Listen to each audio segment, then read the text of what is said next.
से 2022 का ये नया साल बहुत बहुत मुबारक हो। और जैसा कि आप सब जानते हैं कि इन दिनों, अब तो बल्कि हम इस महीने के काम पर ही आ गए हैं, 2-3 दिन बाकी हैं, तो इस पूरा महीने में नए साल के तलक से इबादत होती हैं। तो लिहाजा हम खुदा की शुक्रगुजारी करते हैं कि हमारी जिंदगी का कोई मौका, कोई वक्त क्यों ना हो, खुदा का कलाम हमेशा और हर जगह हमारी हिदायत और रहनुमाई के लिए मौजूद है। दाऊद ने दुआ करते हुए बड़ी खूबसूरत बात कही थी कि खुदावंद का कलाम ही हमारे कदमों के लिए चिराग और हमारी राहों के लिए रोशनी है। इसका मतलब ये बनता है कि हम कैसे ही वक्त और हालात में से क्यों ना गुजर रहे हों, वो वक्त और हालात खुशी से तल्लुक रखते हों या हमारे गम से तल्लुक रखते हों, खुदा का कलाम हमेशा हमारी रहनुमाई के लिए मौजूद है। और ये जो हवाला आपके सामने आज तिलावत किया गया है मुकद्दस लूका की अंजील में से 4 बाब में से, मेरे से तो बड़ा मशहूर हवाला है और खुदावंद यीशु मसीह की जो जमीनी खिदमत है उसके हवाले से बड़ा पावरफुल, बड़ी जबरदस्त बातें रखने वाला और बड़ा बाबरकत ये हवाला है, क्योंकि यहाँ से हमें पता चलता है कि इसके बाद आपने अपनी खिदमत का आगाज किया। लेकिन आज जिस बात की तरफ मैं आपकी तवज्जो इन आयात में से दिलाना चाहता हूं वो 19वीं आयत है, और वो ये है कि खुदावंद यीशु मसीह ने 18वीं आयत का आगाज करते हुए फरमाया, खुदावंद का रूह मुझ पर है, इसलिए उसने मुझे गरीबों को खुशखबरी देने के लिए मसा किया। उसने मुझे भेजा है कि कैदियों को रिहाई और अंधों को बेनाई पाने की खबर सुनाऊं, कुचले हुओं को आजाद करो और खुदावंद के साले मकबूल की मनादी करो। ये जो लफ्ज यहाँ पे इस्तेमाल हुआ कि खुदावंद के साले मकबूल की मनादी करो, तो आज थोड़ी देर के लिए हम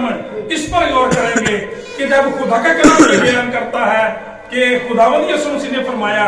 कि मैं इसलिए भेजा गया हूं कि खुदावंद के साले मकबूल की मनादी करूं, तो हम देखेंगे कि जैसा कि ये नया साल है तो ये किस तरह से हमारे लिए ये साल जो है वो साले मकबूल बन सकता है। मेरे चीजों, जब हम साले मकबूल के तलक से देखते हैं तो साले मकबूल का मतलब जो है वो ये बनता है कि एक्सेप्टेबल ईयर टू गॉड, ऐसा साल जो खुदा के मंजूर नजर हो। मतलब ये कि ऐसा साल जो खुदावंद की तरफ से बरकत पाए, ऐसा साल जो हमारे लिए वैसे बरकत बन जाए, ऐसा साल जो हमारी बहाली का, खुशहाली का जरिया बन जाए, ऐसा साल जिसमें हम गुजरे हुए वक्त की सारी कमियों, कोताहियों, कमजोरियों को खुदा के वसीला से दूर करने के लायक बन जाए। हकीकी मानों में वो साल हमारे लिए साले मकबूल बन सकता और बनता है। तो हम खुदा की शुक्रगुजारी करते हैं। जब हम ज़बूर 127 को पढ़ते हैं तो उसका लिखने वाला कहता है कि अगर खुदावंद ही घर ना बनाए तो बनाने वालों की मेहनत अब से। खुदावंद यीशु मसीह ने भी अपनी जमीनी जिंदगी में इस बात का दावा किया था। आपने फरमाया था कि अंगूर का हकीकी दरख्त मैं हूं, तुम मेरी डालियां हो, जो डाली मुझ में कायम रहती है वही बहुत फल लाती है, क्योंकि तुम मुझसे जुदा होकर कुछ नहीं कर सकते। तो मेरे चीजों,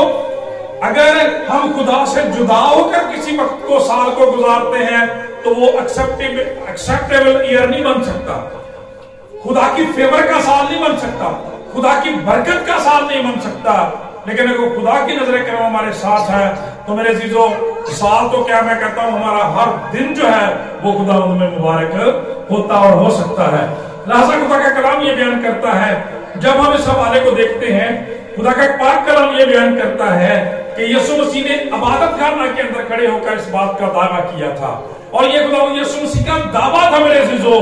कि खुदावंद का रूह मुझ पर है, इसलिए कि उसने मुझे गरीबों को खुशखबरी देने के लिए मसा किया, और उसने मुझे भेजा है कि कैदियों को रिहाई दूं। बार बार खुदावंद यीशु मसीह ने मुझका, मैं का और मुझे का लफ्ज इस्तेमाल करके मेरे अजीजों इस बात का दावा किया कि सिर्फ और सिर्फ खुदावंद यीशु मसीह का नाम ही वो बरकत नाम है, वो शिफा वाला नाम है, वो बहाली और खुशहाली वाला नाम है, जिसमें हमें खुदा की सारी फेवर्स मिल सकती हैं। हालेलुया। इसलिए खुदा का कलाम ये बयान करता है कि आपने इस बात का दावा किया कि उसने मुझे गरीबों को खुशखबरी देने के लिए मसा किया है, कैदियों को रिहाई देने के लिए, अंधों को बेनाई पाने की खबर सुनाने के लिए, और कुचले हुओं को खुदा का कलाम ये बयान करता है आजाद करने के लिए भेजा। और आप सब जानते हैं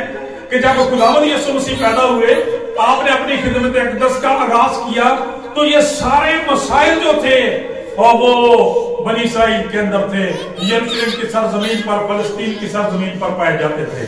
میرے عزیزو، غربت اپنے انتہا کو پہنچی ہوئی تھی، لوگ پسماندہ تھے۔ خدا کا کلام یہ بیان کرتا ہے کہ انہیں ابلیس کے جوؤں اور بندروں نے جکڑ رکھا تھا، وہ ابلیس کی قید میں تھے۔ خدا کا کلام یہ بیان کرتا ہے طرح طرح کی وباؤں نے، بیماریوں نے، اندھے پن نے لوگوں کو گھیر رکھا تھا۔ وہ غربت، ناانصافی، جہالت اور بدحالی سے کچلے ہوئے لوگ تھے۔ میرے عزیزو، خدا کا کلام بیان کرتا ہے کہ کوڑ جیسے لا علاج مرض نے لوگوں کی زندگی اجیرت کر رکھی تھی۔ اور اس کا ہلکا سا تصور آج آپ کرونا کی صورت میں کر سکتے ہیں وہاں پوری دنیا کے اندر کہ دیکھیں یہ 2 سال یہ کنڈیشن جو ہے وہ پوری دنیا کے اندر رہی ہے، اور پوری دنیا کے اندر آج کے دن تک بھی ابھی کوئی تسلی بخش جو صورتحال واقع یا دیکھنے میں نہیں آئی۔ خدا کا کلام یہ بیان کرتا ہے جبکہ خداوند یسوع مسیح کے وقت یہ جو کوڑ کا مرض تھا، کوڑ کی بیماری تھی، یہ ہر سال سے چلنے والی بیماری تھی جس نے لوگوں کی شخصی، خاندانی اور معاشرتی زندگی، مذہبی زندگی، عبادتی نظام کو بگاڑ کر رکھ دیا تھا میرے عزیزو، اور یہ لا علاج صورت اختیار کر سکا تھا۔ لیکن ہم خدا کی شکر گزاری کرتے ہیں کہ جب خداوند یسوع مسیح آئے تو آپ نے جب اپنی خدمت اقدس کا آغاز کیا، آپ نے یہاں پہ دعویٰ کیا کہ خداوند کا روح مجھ پر ہے، اس نے مجھے مسا کیا ہے کہ میں غریبوں کو خوشخبری دینے کے لیے آیا ہوں۔ آپ کو پتہ ہی ہے کہ جب خداوند یسوع مسیح پیدا ہوئے تو سب سے پہلے یسوع مسیح کے پیدا ہونے کی خوشخبری جو تھی اس وقت کے ان غریب چرواہوں کو دی گئی تھی جو خدا کا کلام یہ بیان کرتا بیابان میں رہ کر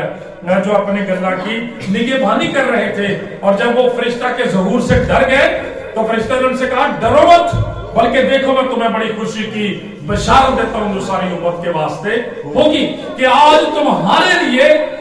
ایک منجی پیدا ہوا ہے، یعنی مسیح خداوند۔ تو میرے عزیزو، خدا کا کلام یہ بیان کرتا ہے تو جب اسی خوشخبری کی منادی کی گئی تو پھر خدا کا کلام بیان کرتا ہے کہ وہ لوگ جو ابلیس کے جوئے اور بندروں میں قید میں تھے، بدرو گرفتار تھے، سال ہر سال سے اس اذیت کا شکار تھے، خدا کا کلام بیان کرتا ہے خداوند یسوع مسیح نے آن کی آن میں ان قیدیوں کو رہائی بخشی۔ خدا کا کلام یہ بیان کرتا ہے کہ وہ لوگ جو اندھے پن کا شکار تھے میرے عزیزو، نابینے تھے، خدا کا کلام بیان کرتا جنم کے اندھے تھے یا جنم کے لنگڑے تھے، چل نہیں سکتے تھے میرے عزیزو، خدا کا کلام یہ بیان کرتا ہے خداوند یسوع مسیح نے ان کی زندگیوں کو ریسٹور کیا، بحال کیا، نیا بنا دیا، اور جو لوگ غربت جیسے، جہالت جیسے، ناانصافی جیسے مسائل کی وجہ سے معاشرے کے دھتکارے ہوئے اور کچلے ہوئے لوگ تھے، جن کی کوئی خبر گیری کرنے والا نہ تھا، پاسبانی کرنے والا نہیں تھا، رہنمائی کرنے والا، تسلی اور تقویت دینے والا نہیں تھا، جب خداوند یسوع مسیح آئے تو خدا کا کلام یہ بیان کرتا ہے آپ نے ان سب مسائل کو حل کیا۔ اور میرے عزیزو، آپ دیکھتے ہیں کہ وہ اس قدر قادر خدا تھا، خدا کا کلام یہ بیان کرتا ہے کہ اگر ایک طرف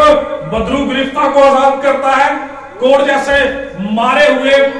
لوگوں کو آزاد کرتا ہے، ریسٹور کرتا ہے، بحال کرتا ہے، کچلے ہوئے کو آزاد کرتا ہے، تو خدا کا کلام یہ بیان کرتا ہے کہ وہی کسی جگہ پہ طوفانوں کو ڈانٹتا ہے، ہوا کو تھم جانے کا حکم دیتا ہے۔ خدا کا کلام کہتا ہے 5 روٹیوں اور 2 مچھلیوں کی قلیل سی تعداد سے 5000 سے زیادہ کی کثیر تعداد کو میرے عزیزوں سیر کرنے کی قدرت رکھتا ہے۔ لہذا خدا کا کلام یہ بیان کرتا ہے خداوند یسوع مسیح نے اپنی ساری زندگی میں اپنی اس خدمت کے دوران ایسے کام کیے جو انسان کی فلاح، بہبود، بحالی، برکت اور میرے عزیزو اچھی زندگی گزارنے کے لیے ضروری تھے۔ یوں جب خداوند یسوع زمین پر آئے تو ہر شخص کی زندگی جو تھی وہ خدا کے کلام کے مطابق ایک فیور والی زندگی بن گئی، ایک برکت والی زندگی بن گئی، بحالی والی زندگی بن گئی۔ اور جیسے میں نے ذکر کیا کہ 5000 سے زیادہ لوگوں کو سیو کیا، اس سے پتا چلتا تھا کہ خداوند یسوع مسیح لوگوں کی کس قدر ہردل عزیز بن گئے تھے، لوگ کس قدر ان کے گرویدہ تھے، हमेशा खुदावंद यीशु मसीह को घेरे रहते थे, क्योंकि वो जानते थे कि ये दुनिया का मुनज्जी है, हमारा मसीहा है, निजात दहिंदा और शाफी है। लिहाजा मेरे चीजों, जो बात आज आपके साथ मैं शेयर करना चाहता हूँ, खुदा का कलाम ये बयान करता है कि यहाँ पर खुदावंद यीशु मसीह ने अपने मुनज्जी होने का दावा किया, अपने शाफी होने का दावा किया, अच्छा हीलर होने का, इलाही हीलर होने का दावा किया। वहां पर खुदा का कलाम ये बयान करता है कि खुदावंद यीशु मसीह ने खुदावंद के साले मकबूल की मनादी करने वाला और हमारे साल को फेवर का साल बनाने वाला होने का भी दावा किया। और फिर जो खास बात आज के तलक से 2022 के तलक से मैं कहना चाहता हूं, वो ये कि हमारे लिए ये बड़ी बात बाइस से बरकत है कि खुदा का कलाम हमें ये सिखाता है कि खुदावंद यीशु मसीह किसी कब्र के अंदर नहीं है, बल्कि खुदा का कलाम ये बयान करता 2021 साल हो गए हैं, उनकी कब्र खाली है और हमेशा खाली रहेगी, क्योंकि खुदा का कलाम ये बयान करता है कि जो उसके अंदर था वो उसके अंदर नहीं है, बल्कि खुदा का कलाम ये बयान करता है उस कब्र के ऊपर भी ये लिखा हुआ है कि वो यहाँ नहीं है, बल्कि अपने कहने के मुआफिक जी उठा है। फिर मुकाशफा की किताब में यही दावा लिखा हुआ है कि देख मैं मर गया था, अब जिंदा हूं, अब्दुल आबाद जिंदा रहूंगा, मौत और आलम अरवाह की कुंजियां मेरे ही पास है।